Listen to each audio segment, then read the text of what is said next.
అందరికీ నమస్తేనుల్లా welcome to MR Media Telangana. This is Rekha. తెలంగాణలో ఏ పండుగ లేకున్నా ఇందిరమ్మ చీరలు అని చెప్పేసి చీరలు వంచుతా ఉన్నారు ముఖ్యమంత్రి రేవంత్ రెడ్డి కాంగ్రెస్ సర్కారోళ్ళు. ఇక ఆ చీరలకు గొప్పగా చెప్పుకుంటా ఉన్నారు. చాలా మంది యూనిఫామ్లు లెక్క ఉన్నాయి, అంగన్వాడీ టీచర్లు కట్టుకున్నట్టు డ్రెస్ కోడ్ ఉన్నట్టు, లేకపోతే ఆశా వర్కర్లకు డ్రెస్ కోడ్ ఉన్నట్టు, లేకపోతే ఆయాలకు డ్రెస్ కోడ్ ఉన్నట్టు, ఇంకా స్కూళ్ళల్లో పిల్లలకు యూనిఫామ్ ఉన్నట్టు మొత్తం మీద ఒక డ్రెస్ కోడ్ ఒక యూనిఫామ్ మాదిరిగానే ఉన్నాయి. అన్నీ ఒకటే కలర్ ఇచ్చే వరకు మొత్తం అందరు ఇవే కలర్లు కట్టుకొని పోవాలి అనే కాడికి వచ్చింది. అయితే ఇక్కడ ముచ్చట ఏంటంటే ఇలా చాలా జాగాలల్లో మహిళలకు వడ్డీ లేని రుణాలు అని చెప్పేసి ఒక్క గ్రూపుకా లేకపోతే ఒక గ్రామానిక 3 కోట్ల రూపాయల లేకపోతే ఈ చెక్కుల పంపిణీ కార్యక్రమం అయితే పెట్టుకున్నారు. మహిళలకు వడ్డీ లేని రుణాలు అని చెప్పేసి హుస్నాబాద్లో పొన్నం ప్రభాకర్ పంపిణీ చేసిన చెక్కు ఏదైతే ఉంటుందో ఆ చెక్కు ఫోటోల ఈ ఇందిరమ్మ చీరలు ఏవైతే ఉన్నాయో ఇంకా వాటికి మా అక్క చెల్లెళ్ళు జాకెట్లు కూడా కుట్టించుకోలే. నిన్న మొన్నటి దాకా పంపిణీ జరిగింది కదా, పట్టణాలలో ఆయన గతి లేదు కానీ జాకెట్లు కూడా కుట్టించుకోలే. ఏదో ఒక జాకెట్ మ్యాచ్ చేసుకొని మొత్తం మీద అవి వేసుకొని ఆ చెక్కు తీసుకునే కార్యక్రమానికి వాళ్ళు హాజరుపడ్డరు. అంటే మీరు అర్థం చేసుకోండి, కేవలం మహిళలేదో మహిళలకు కానుక కోసమో లేకపోతే మహిళలకు చిరు కానుక రేవంత్ అన్న కానుక కోసమో కాదు ఇక్కడ చీరలు ఇచ్చేది. ఎన్నికల రాజకీయం కోసం, పక్కా ఎన్నికల రాజకీయం కోసం. ఇది ప్రతిపక్ష నాయకుడో లేకపోతే నా సొంటోల్లో లేకపోతే మీ అసొంటోల్లో మాట్లాడిన ముచ్చట కాదు, స్వయాన రేవంత్ రెడ్డి మాట్లాడిన ముచ్చట. ఇది పక్కా ఎన్నికల రాజకీయము అని చెప్పేసి త్వరలో స్థానిక సంస్థల ఎన్నికలకు నోటిఫికేషన్ విడుదల చేస్తా అని చెప్పేసి నిర్ణయం తీసుకున్న రేవంత్ రెడ్డి ఇందిరాగాంధీ జయంతి అని చెప్పేసి ఇందిరాగాంధీ కుటుంబ సభ్యులను కాకాబట్టేందుకు లేకపోతే ఇందిరాగాంధీ కుటుంబ సభ్యుల దగ్గర ఏదో పేరు సంపాదించుకునేందుకు ఆయన ఇందిరాగాంధీ జయంతి సందర్భంగా పంచుకుంటున్నామని చెప్పేసి 2 కలిసేస్తాయని చెప్పేసి ఒక్క దెబ్బకు 2 పిట్టలు అన్నట్టు రాజకీయం చేసుట్లా రేవంత్ రెడ్డి అన్నను మించిన బుర్ర ఎవరిది లేదని చెప్పేసి మాట్లాడతారు. అవి మళ్ళీ ఏ రాజకీయాలు మీరే కింద కామెంట్లలో పెట్టుర్రి. ఒకటి ఇందిరాగాంధీ జయంతి అని చెప్పేసి ఒకటి అటుపనికి వస్తుంది. ఈ మహిళలకు చీరలు పంచితే దాదాపు బీఆర్ఎస్ హయాంలో 1,86,00,000 మంది మహిళలకు ఇంట్లో ఎంతమంది ఉంటే అంతమందికి చీరలు ఇచ్చిండ్రు. ఇలా ఈ చీరలు మంచుకునే అని చెప్పేసి ఆ చీరలను బదనాం చేసే ప్రయత్నం. ఆ చీరలు కట్టుకునేటోళ్ళు ఆ చీరలు కట్టుకున్నారు, ఈ చీరలు కట్టుకునేటోళ్ళు ఈ చీరలు కట్టుకుంటారు, కట్టుకోనోళ్ళు కూడా ఉంటారు. అందరు ఒక మొఖాన్నే ఉన్నాయి, ఒక రకంగానే ఉన్నాయి, ఒక తారీఖనే ఉన్నాయి. వాళ్ళు కట్టుకుంటారు అవ్వ శ్రీ అవ్వ అనేటోళ్ళు కూడా ఉన్నారు. ఎందుకు లేకపోలేదు? అందరికీ మహిళా గ్రూపులలో ఉన్నోళ్ళు ఉంటారు, లేనోళ్ళు ఉంటారు. ఇప్పుడు ఎందుకు కేసీఆర్ హయాంలో చీరలు ఎత్తే దానికి కట్టినాం దీనికి కట్టినాం అంటే 2-3 సార్లు కట్టుకునేటోళ్ళు కట్టుకున్న తర్వాతనే అవి నచ్చకపోతే అంటే కట్టినాం కదా అయిపోయింది, దీనికి 2-3 సార్లు మనము 500-600 పెట్టి కొన్నా కూడా వర్త్ అంటే అది 2 సార్లు కత్తదా 3 సార్లు కత్తదా అనేది మనం డిసైడ్ చేసుకుని దాన్ని పక్కకు వారేస్తాం. సేమ్ అట్లనే జరుగుతుంది ఏదైనా. ఇప్పుడు దీన్ని కూడా బతుకున్నంత కాలం కట్టరు కదా, పాత పడేంత దాకా గుడికాయ పడేంత వరకు మరకలు పడేంత వరకు అయితే కట్టరు కదా. ఇక దీనికి యూనిఫామ్లు ఎక్కువ ఉన్నాయి ఈ సీరియల్ అని చెప్పేసి సోషల్ మీడియాలో పెద్ద ఎత్తున వైరల్ అయ్యే వరకు పిఆర్ సంట్లు ఇక చిన్నపిల్లలకు కట్టిస్తాను, పెద్దోళ్ళకి కట్టిస్తాను, డ్యాన్సులు చేపిస్తున్నారు. ఆ చీరలు కట్టుకొని బ్లౌజులే మ్యాచ్ అయితే లేవు, ఇంకా జాకెట్లు కూడా కుట్టించుకోలేదు. కానీ మొత్తం మీద ఆ చీరలు కట్టిపించి పిఆర్ సంట్లు చేపిస్తూ ఉన్నారని చెప్పేసి సోషల్ మీడియాలో పెద్ద ఎత్తున వార్తలు అయితే వైరల్ అవుతూ ఉన్నాయి. ఈ చీరల ముచ్చట చెప్పాలనంటే మంత్రులు పక్కకు నిలుచున్నారు, ముఖ్యమంత్రి హోదాలో మధ్యలో నిలబడ్డాడు, పక్కకి 2 మహిళా మంత్రులు ఉన్నారు.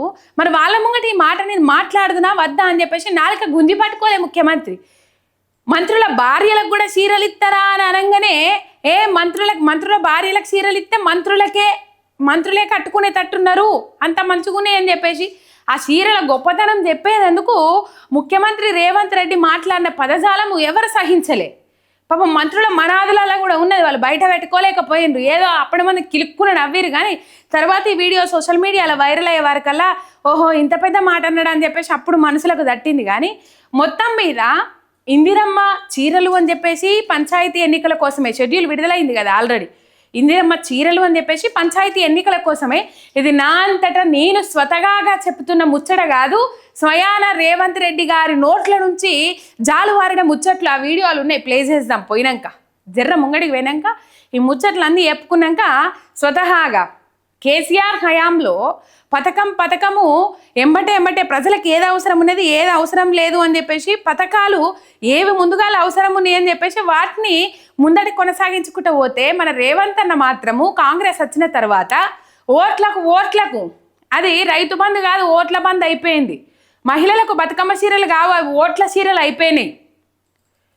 ఈ ఓట్ల చీరలను కూడా ఎందుకంటున్నానో అన్న మాటలలోనే మీకు వినబెడతా నేను.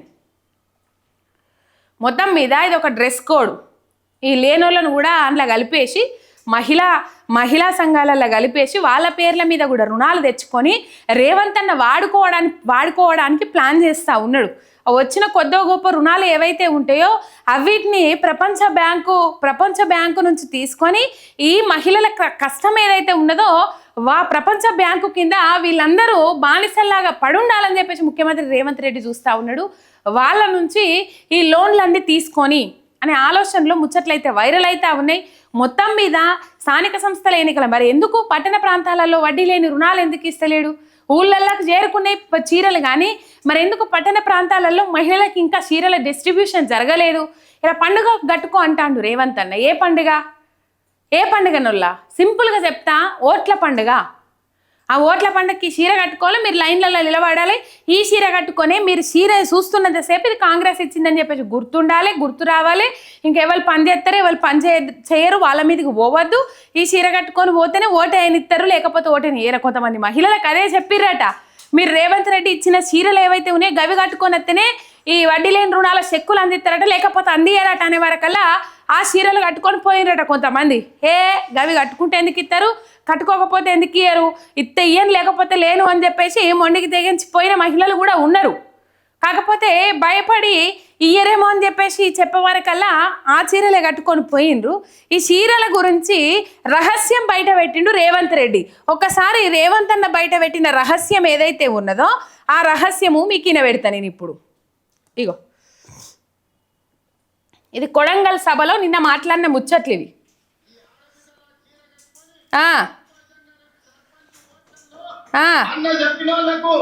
గ్రామాన్ని అభివృద్ధి చేసిన వాళ్ళకు ఓటి ఈ ఆడబిడ్డల చీర కట్టుకొని సంతోషంగా సర్పంచ్ ఓట్లలో అన్న చెప్పిన వాళ్ళకు గ్రామాన్ని అభివృద్ధి చేసిన వాళ్ళకు ఓటేసి రావాలి.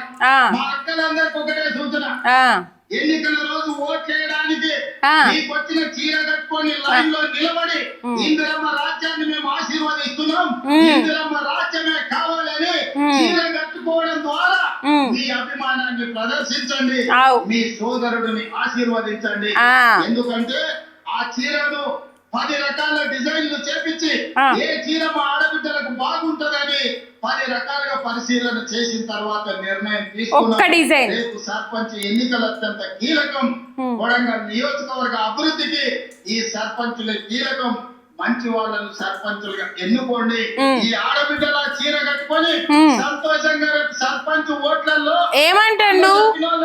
ఏమంటండి ఇండైరెక్ట్ గా మేమిచ్చిన ఈ చీరలు కట్టుకొని మీరు సర్పంచ్ ఎన్నికలకు రాండ్రి, సర్పంచ్ ఎన్నికలలో నిలబడి ఓట్లు వేయండ్రి, లైన్లలో నిలబడి కాంగ్రెస్ పార్టీకే ఓట్లు వేయిర్రి అని చెప్పేసి మాట్లాడుతూ ఉన్నారు ముఖ్యమంత్రి రేవంత్ రెడ్డి. మరి ఇంత కీలకమైన సందర్భంలో సర్పంచ్ ఎన్నికలు రాబోతున్నాయి తెలుసు, ఈ ముచ్చట తెలుసు. సార్ నువ్వు నేనైతే ఎమ్మెల్యే చేస్తే ముఖ్యమంత్రి అయితే మరి మా ఊర్లో పరిస్థితి ఏంది, మోరేంది, కరెంట్ ఏంది, నీళ్ళేంది, ఊర్లో సమస్యలు ఏందని అడుగుతున్నా. నాకు తెలిసి రాబోయే 3-4 రోజుల్లోనే రాష్ట్ర ఎన్నికల సంఘం సర్పంచ్ ఎన్నికల్ని నిర్వహించబోతుందని నాకు సమాచారం ఉన్నది. ఈ వేదిక మీద నుంచి మా మిత్రులకు ప్రతి గ్రామంలో మంచోళ్ళని సర్పంచులు ఎన్నుకోండి. మన నియోజకవర్గాన్ని అభివృద్ధి చేసుకుందాం. అభివృద్ధిని అడ్డుకునేటోళ్ళని సర్పంచులను చేయకండి. అభివృద్ధికి సహకరించి నా దగ్గర వచ్చి కూర్చొని ఏమి కావాలో అడిగి గ్రామంలో ఇంటింటికి సంక్షేమ పథకాలను అందించడమే కాకుండా ప్రతి గ్రామానికి రోడ్డు ఉండాలి, గుడి ఉండాలి, బడి ఉండాలి, తాగడానికి నీళ్ళ ట్యాంక్ ఉండాలి, ప్రతి పేదవాడికి ఇందిరమ్మ ఇల్లు ఉండాలి, ప్రతి పేద అక్కకు చెల్లెకు ఈనాడు మనం పెడుతున్న సారే చీర ఆడబిడ్డలకు చేరాలి. అందుకే రైట్, ఇది మొత్తము చీరల రాజకీయం అన్నట్టు. ఆ చీరల వెనుక దాగున్న రహస్యం ఏంది బయట పెట్టిండ్రా? ఆ చీరలు కట్టుకోవాలి, సర్పంచ్ ఎన్నికలలో కాంగ్రెస్ పార్టీ నిలబడుతున్న అభ్యర్థులకు ఓట్లు వేయాలి, గెలిపియాలి. ఇది కథ, ఇంకోటి ఏమీ లేదు. బయట పెట్టిండా రేవంత్ అన్న ఇందిరమ్మ చీరల రహస్యము. ఇగో ఇదేనోళ్ళ రహస్యము. ఒక సబ్స్క్రైబ్ చేసుకొని సపోర్ట్ చేయండి. మీ ఎంఆర్ మీడియా తెలంగాణ చినార్.